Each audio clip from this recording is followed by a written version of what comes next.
sparks ignite. Dreams take flight in the amber light. A circle of minds, a fire of thought, building some from what we've got.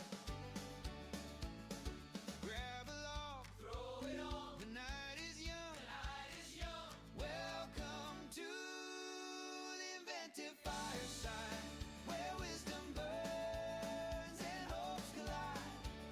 Pull up a chair, let's fan the flame. Together we'll light up the game.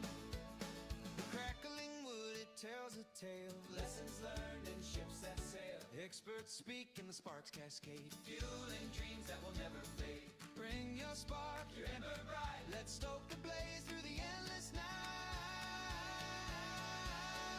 Inventive Fireside, where wisdom burns and hopes collide. Pull up a chair, let's fan the flame. Together we'll light up the game.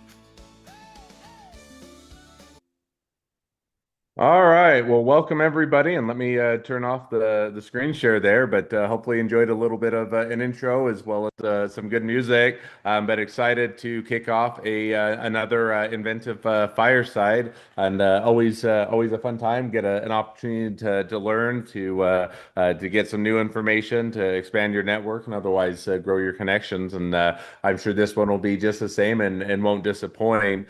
So with that, it's a couple or reminders both for anybody that's new to the audience and those that have already previously attended but may have forgotten.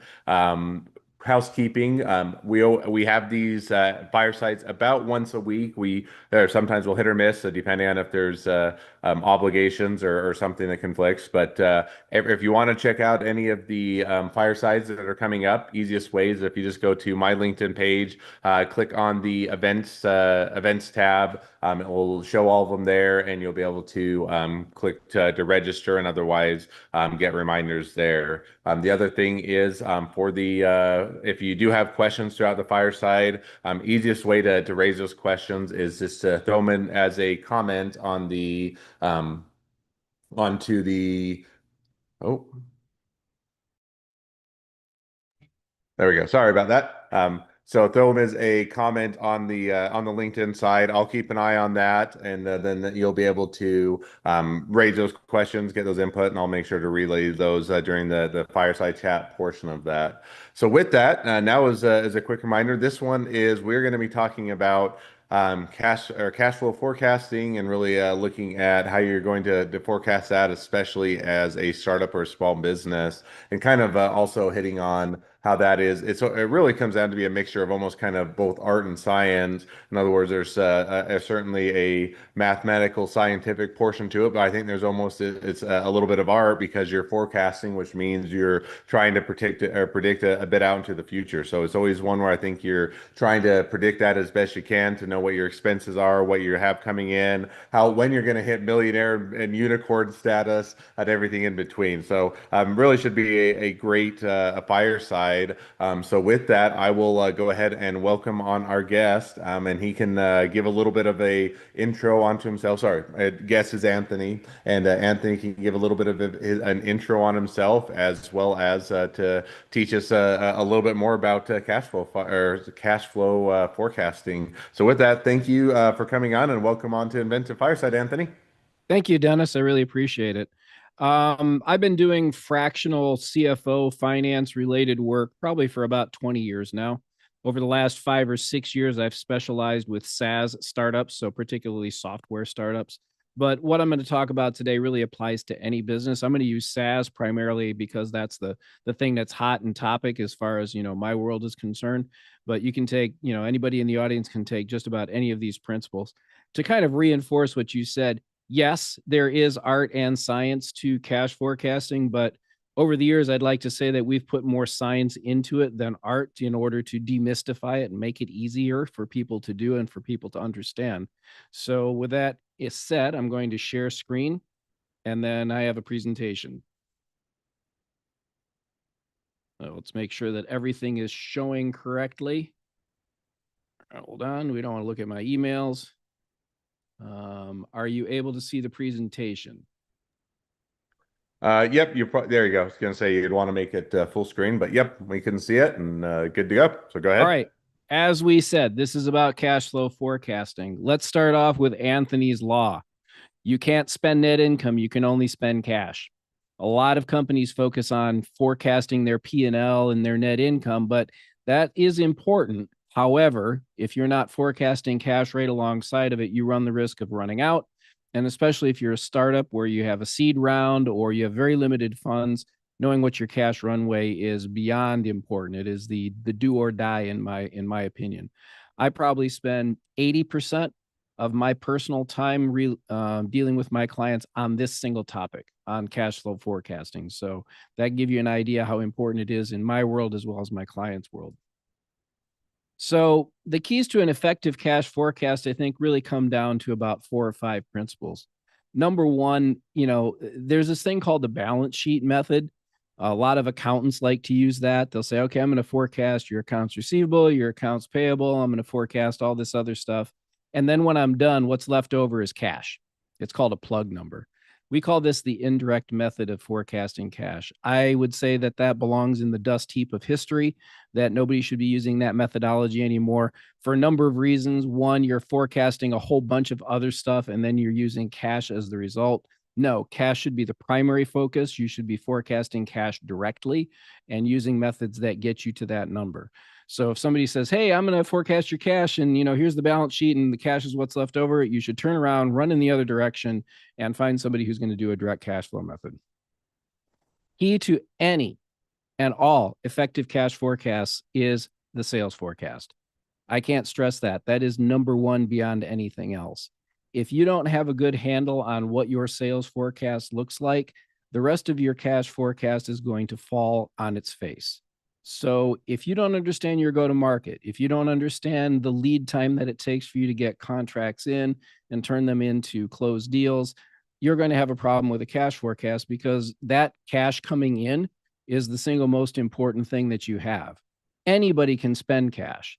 Not anybody can get cash from customers. That is a real just differentiator in the world. So if you understand your sales forecast and you have a good one, then the rest of this is going to really work for you. If you don't, you need to go back to square one and figure one of those out. You also need an accurate organizational forecast. What I mean by that is who, what, when are you going to hire them? What are you going to pay them to do? How much are you going to pay them? What does their commission structure look like if they're sales? What's their bonus structure look like if they're, an employee that has a bonus or there aren't any, right? But this is the who is sitting on your bus and what you're paying them portion. In the software world, anywhere from 65 to 85% of the cost of the company is personnel. So it is one of the biggest spend items that you need to also have a handle on. The other one, especially nowadays, is tech. Everybody's buying software. You've got SaaS for this, SaaS for that, SaaS for everything, AI, who knows, whatever it is.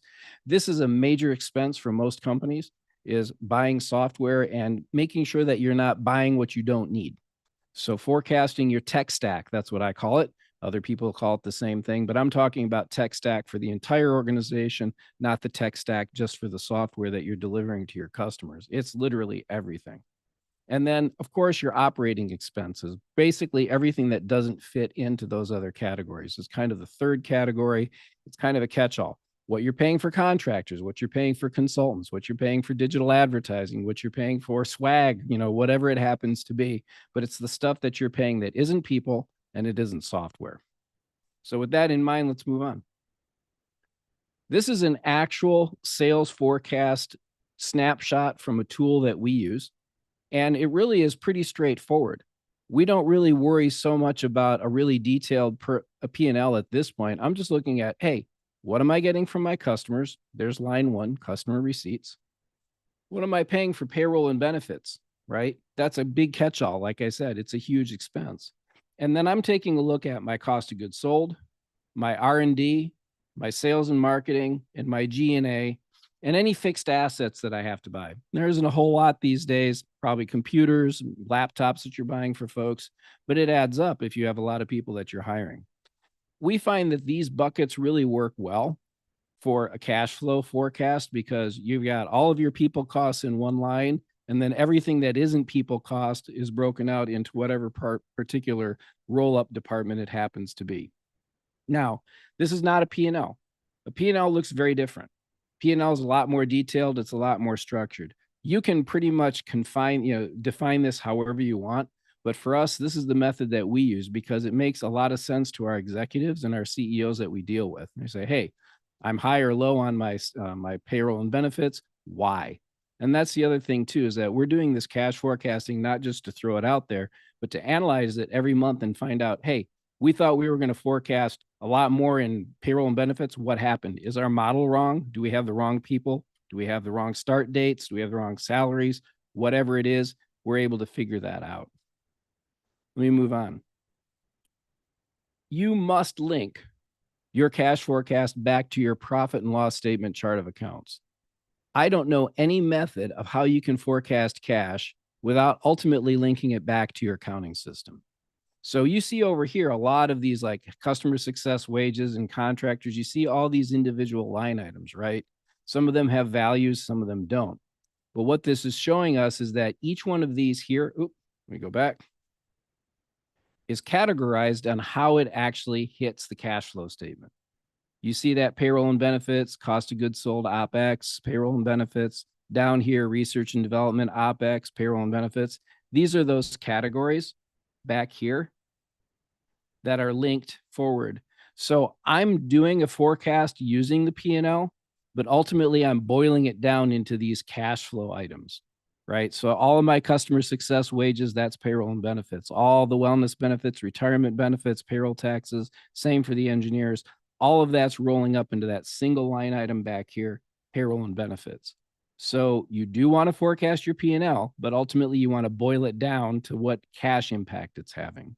So each account in the P&L has a cash flow code associated with it. And this is a P&L for a SaaS company. So let's start with that customer receipts, that number one line. New business. You need to know your new business annual, quarterly, and monthly targets. You need to have that broken down because that's going to ultimately feed into the invoice, which is ultimately going to feed into the cash collected. You also need to keep track of your renewing business, right? Not just what you're going to get new, but what's coming in the door from customers that you already have. And most important to that, do you have churn, contraction, and expansion built into your model so that your renewing business is behaving on your cash flow model the way that it is in terms of reality? And then from that, we're going to boil down to when do you actually collect those invoices? You could be invoicing now, but you could be in an industry that doesn't actually pay you for 90 days. You want to make sure that your cash flow forecast takes that into consideration. Like I said, you can't spend net income. You can only spend cash. I could have a great month in the month of February. I've got all this accounts receivable. But if I'm working in the healthcare industry and my customers pay me in 90 and 120 days, I may have a great P&L and great net income this month, but I'm not going to get that cash for another 3 or 4 months. That could create a problem for me. That's why the cash forecast has to be linked to the P&L, but it's also separate. And then, of course, your current accounts receivable. How are they collecting? Are you actually going out there and collecting them on time? If so, you need to forecast that also feeding in. So here's a SaaS forecast. We have an annual target, 7 million. We have the quarterly breakout for the first quarter, 12.5% of that. So that drops down to here. And then we break it out by month, 22% in January, 39% in February, 39% in March. So that new SaaS, that's this line right here. It's taking those percentages, saying, hey, 7 million boils down to 875 for the quarter, boils down to 192,860 for the month of January for new. And then you can see I'm layering in my renewals from 2024, my renewals from 2025. And then I'm taking all that information and I'm applying an expansion, a churn or a cancellation, and a contraction to it. So this area in gray, this is all my invoicing activity. This is literally the invoices that are coming in off of this business. This is what now feeds into this chart, which is the collections. So if you take a look at these numbers right here, they're the exact same numbers that come from here. And this is all on a linked spreadsheet. And so it says, hey, you know what? I'm going to collect, or I'm going to invoice $380,000 in the month of February. But when are you actually going to collect it? So down here, that's what this little calculator does. It says, all right, I'm going to get 10% in this current month. Some of my customers pay by credit card right away. Some of them might be on Stripe. Who knows, whatever it happens to be. I'm in a business where 75% of my customers pay me in the next month on net 30 terms. I always have stragglers, so I'm going to throw in a 10% or a 5% for 2 or 3 months later. Maybe there was a problem with the invoice. It didn't have a PO number on it. It didn't get to the right person. You should always take into consideration those kinds of things. So what it does is it creates this waterfall. It says, hey, this 380K, 10% here, 75% here, 10% here, and then the other 5% is out here in May. And then you just roll that forward each month and layer it on top. And then last, from your current accounts receivable drops in right here. So what that all does is it lands here. My customer receipts for February, 207. Same number here. This invoice number here, 380,000. That's what this total amount is here. So it all falls together, but it starts, as I said, sales forecast annual, broken to quarter, broken to month, broken out with renewals, expansion and contraction factored in, drops down into a collections here. This is the invoicing. When do those collect? Drops into the cash collections. So that sales forecast, once you have it, this is all just spreadsheets. This is all just putting in numbers and tracking them through. So it's not necessarily art. The art is here. Figuring out what this number is and what these numbers are, the rest of it is science. So now we're back to the customer receipts. What do we do with the rest of this stuff? Payroll and benefits, you need to include your current and your planned hires by month. I'm showing you just planned hires at this point, but what department are they in? When do they start? What their title is right here. What's their base salary? Are they going to have any bonus or commissions, right? Add those in. And then this stuff all feeds into the general ledger. These are the accounts from the P&L. Says, okay, in the month of March, that's what I have showing right here, although you can't tell, I'm going to pay $10,000 to this person. I'm going to pay $18,750 to this person, on down. Over to the right, where you can't see it, the spreadsheet adds 8% for payroll taxes. Okay, it goes in there. It also adds for healthcare costs for employees. You can do it either directly by how much you pay them, or you can do an average. There's a 401k match in there too. That's also factored in. All of that stuff ultimately rolls back to here: wages, bonus, wellness benefits, retirement benefits, payroll taxes, all rolls into these cash flow buckets, payroll and benefits. That's what shows up right here, all into this line. So again, it's built on spreadsheets, but it's fairly straightforward because you're figuring out, this is who I'm going to hire. This is when I'm going to start them. This is what department they're going to be in. Here's, their position and their title. All of this stuff is probably well known to you, because if you have a sales target, you probably also have a hiring target in terms of what development people do I need to have on staff to develop my product in order to create the new features that I'm going to sell. What salespeople am I going to have, either for BDRs that are going to go out there and find the business, sales executives who are going to close the business, maybe a marketing person, maybe I've got a people person out there, a recruiter, or an office manager. All of those things, as the CEO, you need to be thinking about, whether you're starting out small and it's just a few people or maybe just one person, or you're a larger corporation or a larger company and you have multiple people. But this payroll and benefits forecasting piece, this is crucial because, like I said, anywhere, especially for a software company, 65 to 85% of your expense is going to be here in this bucket. Next up is your tech. Same thing. It's especially important to make sure that you're hosting and other production software costs, because that affects your gross margin. That's the stuff that varies for the most part. The more business you have, the more of that you're spending. So if you're using AWS or MongoDB or cloud or whatever it happens to be, you need to be forecasting that hosting cost and any software that goes along with it. AI, you can tell they use a lot of stuff now. There's a lot of things going on with AI. But you can say as well, if you want to, you take a look at every one of these things is coded to a GL account. And again, you go back into that chart of accounts I keep showing you, software, customer success software. So all of this stuff happens as a structured set of series of spreadsheets, all feeding into ultimately that cash forecast. So that's your tech stack. You do it by department. You do it by name. Frankly, I would have this list no matter what for a number of reasons. One, you need to know what you're buying. Two, you need to be able to forecast it. And three, your IT team needs to be able to keep track of, hey, are we buying more than one version of the same thing? Is there duplication going on? Is there stuff that we have that we don't need? The other thing too is, are you prepaying it for it annually? Or are you paying it for it monthly? So you're going to want to put in those prepaid amounts. If you're doing it annually, you're going to want to put in those monthly amounts. If you're doing it monthly, maybe you're doing it quarterly, whatever the cadence happens to be. And you want to do your best to isolate the software by department and make sure that whatever department uses it, that's what they're coded to. So moving right on. One of the last buckets, don't forget travel, meals, and entertainment. If you're doing a lot of conferences, if you're attending a lot of shows, if you're going out there and doing a lot of work in order to generate income, or you're going to have an offsite with your entire team, you need to be able to forecast and budget that.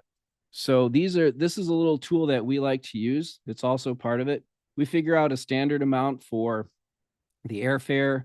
You know, if you're going to use your Uber every day, if there's going to be a per diem for the meals, if you're going to go out and give prospects a meal and entertainment, how much the hotel is. And basically, you're just going to track how many number of round trip airfares are there, how many nights lodging, whether you're going to rent an auto, how many client meals there, and it just all feeds that number down into here. That's all these buckets here. This is all your P&L stuff. My point is that you don't want to overlook this if it's significant, because obviously it affects your cash flow. If you're going to be spending money on meals and entertainment and travel, you need to factor that into your forecast. Operating expenses, that's the last bucket. This is everything that's not payroll, tech, anything else that doesn't fit into any of the buckets that I told you about earlier. This is kind of the catch-all. And we do the same thing. You got marketing contractors. You want to put those in. Digital advertising, conference and show fees, website, all of this stuff. Again, you'll notice these are all chart of accounts. They all feed back into that P&L and ultimately feed back into that cash forecast. And the reason why I keep hammering on this point is ultimately you're going to want to be doing your analysis based on what your P&L is showing you and what your bank account is showing you. If you don't link your P&L back to your cash forecast, you're not going to be able to do that analysis. You're not going to be able to know why our cash forecast is off. So you want to make sure that those things are accounted for properly and that their conference, is taken care of, and all of this information is coded correctly. So again, you bring it all together. Simple format for cash flow. All the execs can understand this. I'll tell you how many times I've tried to have to explain the indirect balance sheet method to an exec and their eyes glaze over and they have no idea what I'm trying to tell them. It took me 2 to 3 years as a CPA to understand an indirect cash flow statement. And I'll tell you, if it takes somebody that long who's a professional, there's no way that somebody who's not a professional is going to be able to really follow it. That's why I use this method, because it's relatively easy to follow. Yeah, there's a lot of work to put it together. There's spreadsheets, sure there is. But in the end, they all hold together and they're all connected through that profit and loss statement. And then they feed into this.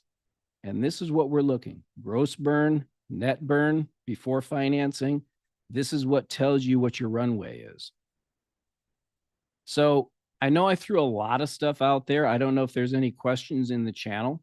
But one thing I can tell you is, if this was kind of like, well, hey, that sounds great, I'd really like to learn more, or I'd really like to have you slow that down and explain it to me, reach out to me, right? I'll give you a free audit of your cash flow forecast if you have one right now. I'll give you 30 minutes, 60 minutes of my time to take a look at it and tell you if it makes sense or not. Just reach out to me, anthony@sas-gurus.com. Or you can go to my website. There's a contact me page there as well. But all of this can be built. You can do it. You just need to have the right inputs and a structure to put it in. That's the science. The art is that sales forecast piece. Awesome. Well, definitely a lot of great information, helpful walkthrough, and definitely some good insights on a lot of the various aspects of how you kind of tackle and understand forecasting cash.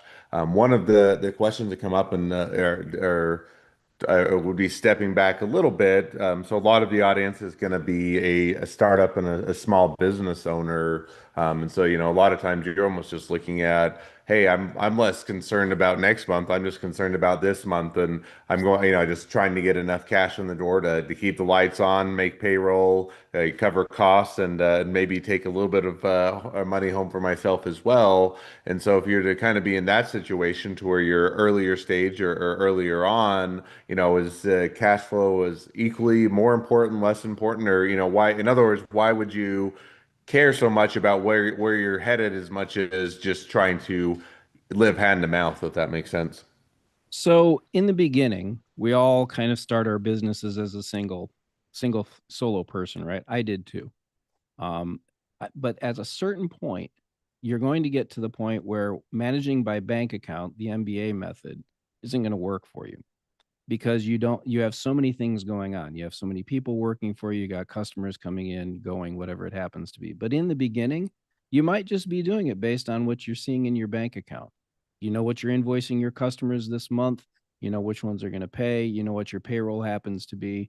You probably at some point in the very early beginnings, just like me, you knew what your cash flow was because you knew how much money you were invoicing your clients. You knew what your payroll was, how much you needed to make in order to take home to pay your mortgage. At some point, assuming that you're successful, you're going to grow beyond that and you're going to need a structure to put it into.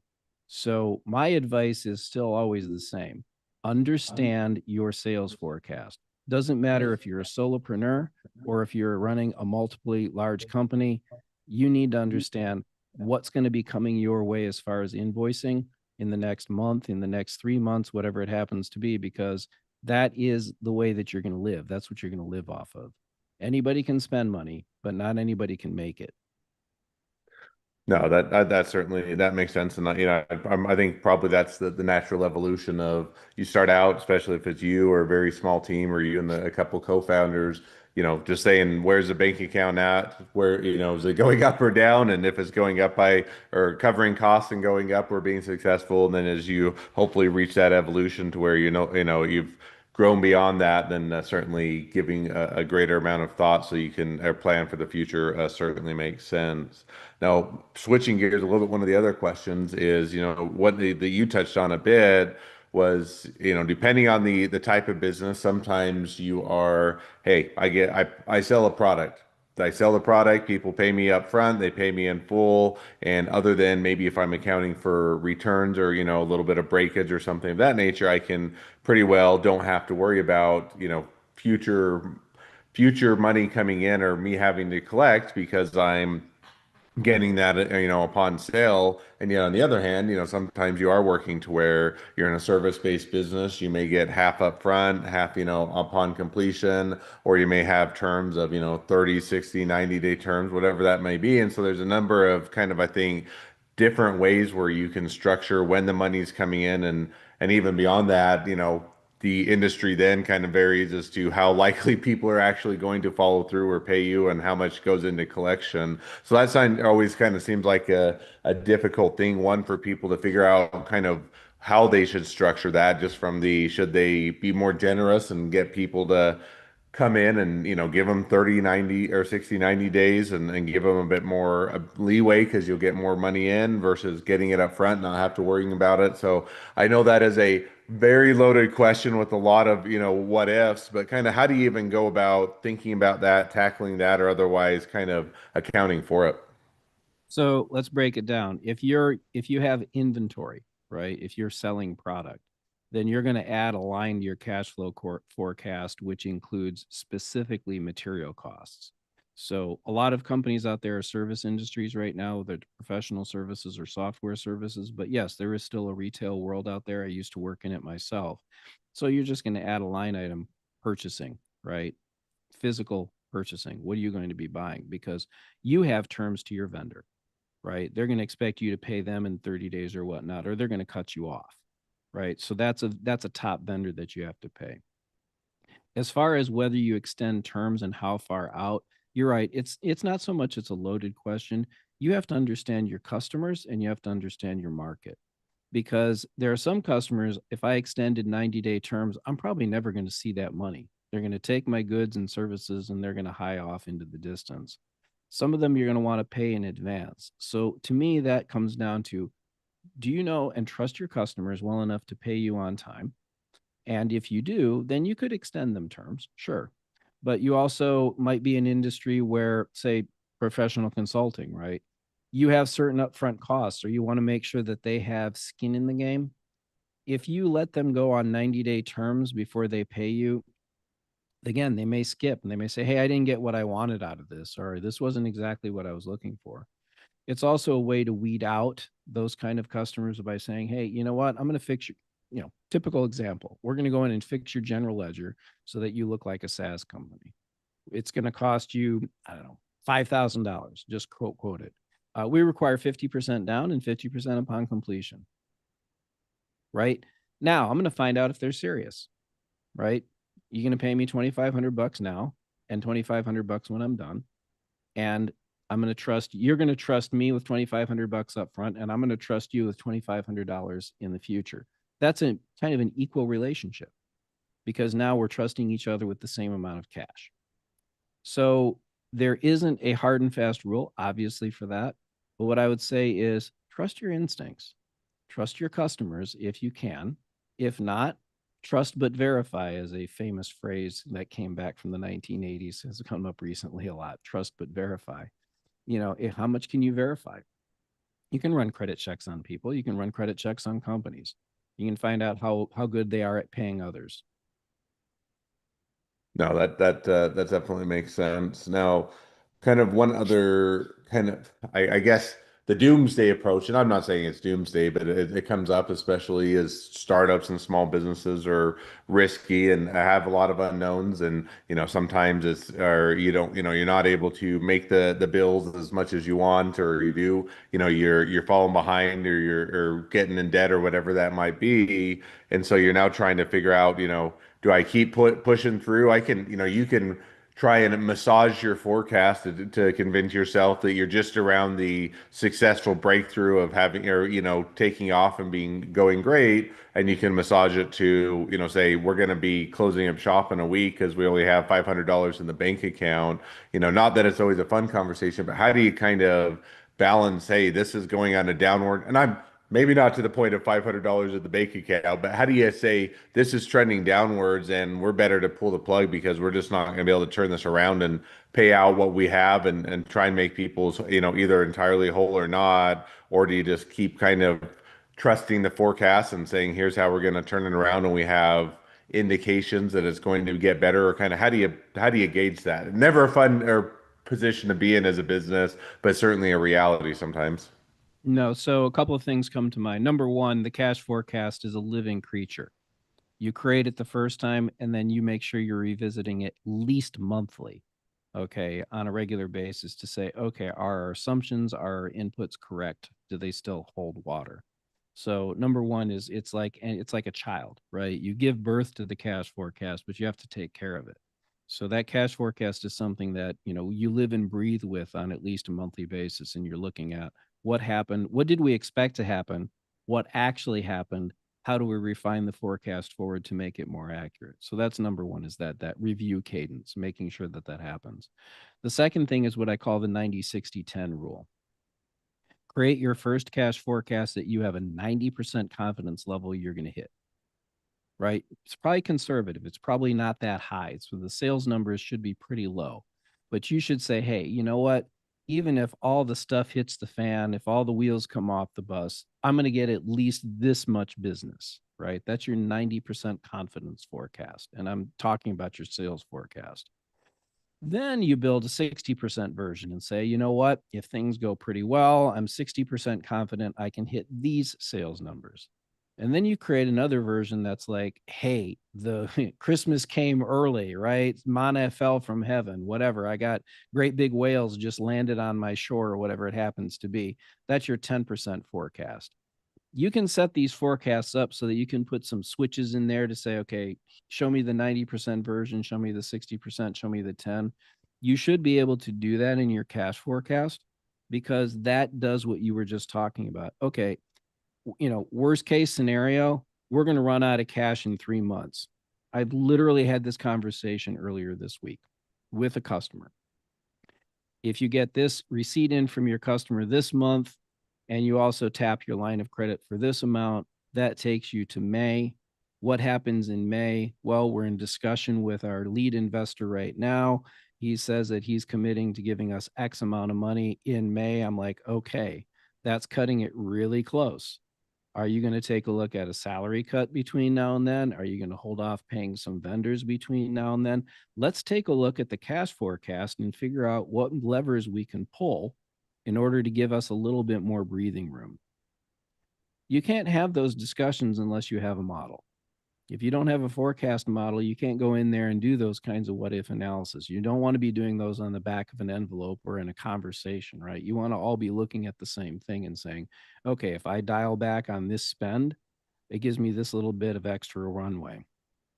So that cadence, that confidence interval, and then having that structured model so that everybody can be looking at it so you're not guessing, you're actually using numbers. To me, that's the winning formula.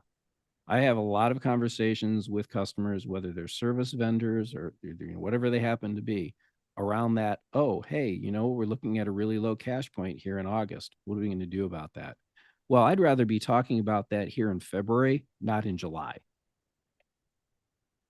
No, absolutely. And I think that I do like the idea of kind of having the, hey, here's the, everything goes entirely right. Best case scenario, money rains down from the skies, and then kind of working a few kind of iterations. So you have a realistic ideas to hear the different scenarios, and if or as they play out, or if we get indications as to where things are headed, that we can kind of have that idea as to how we might, have that kind of strategy or game plan to adjust as needed, and then have that far enough out to give you that runway to make the adjustments. So.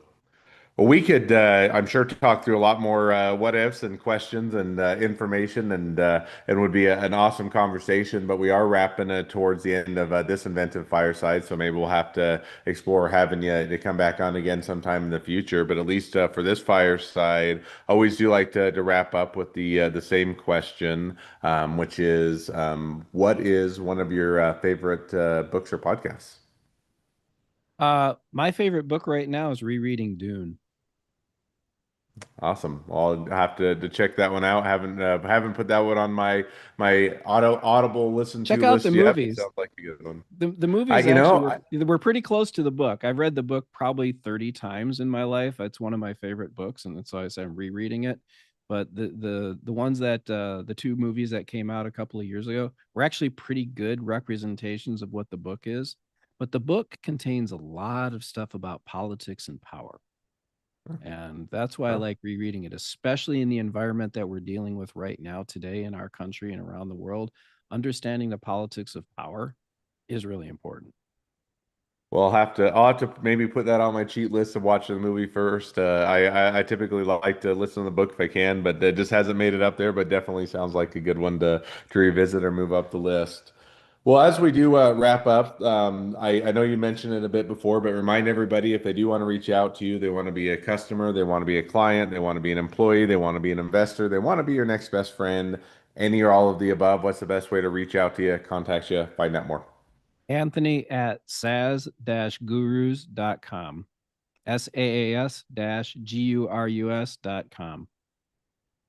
Awesome. Well, I definitely encourage people to reach out, support a great business, expand their network, and if nothing else, make a new best friend. So, with that, thank you again, Anthony, for coming on Inventive Fireside, sharing a lot of great information. Thank you for the audience for attending, and hopefully, you got some great guidance and information to do a little bit more with the cash flow at whatever stage in the business you're at.